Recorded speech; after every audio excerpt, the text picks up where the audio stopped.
দেশের নানা বিশৃঙ্খলার মধ্য দিয়ে নির্বাচনের তফসিল ঘোষণার একদিন যেতে না যেতেই দেশের মধ্যে তৈরি হয়েছে একের পর এক সহিংসতা।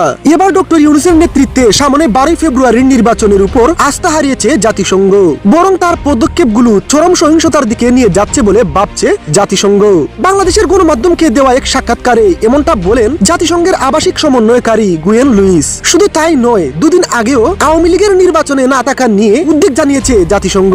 আওয়ামী লীগ ছাড়া নির্বাচন হলে সামনে নতুন এক সংকট তৈরি হতে পারে। কোন ব্যক্তি বিশেষ অপরাধ করলে তার সাজা হতে পারে, কিন্তু কোন ব্যক্তির অপরাধের দায়ভার দলের উপর দিয়ে কোন দল নিষিদ্ধ বা নির্বাচনে সেই দলের অংশগ্রহণ বাতিল করার পক্ষে জাতিসংঘ নয়। জাতিসংঘ চায় সব রাজনৈতিক দলকে নিয়ে নির্বাচনী প্রক্রিয়ার দিকে নিয়ে যাওয়া, যা নির্বাচনের সহিংসতার মাত্রা এবং পরিবেশ নিশ্চিত করে, কিন্তু অন্তর্ভুক্তিমূলক ও বিশ্বাসযোগ্য নয়। এমন পরিস্থিতিতে জাতিসংঘ ও ইউএনডিপির নির্বাচনী সহায়তা আন্তর্জাতিক আইন, জাতিসংঘ সনদের নিরপেক্ষতা এবং মানবাধিকারের মূলনীতি লঙ্ঘনের ঝুঁকি তৈরি করে।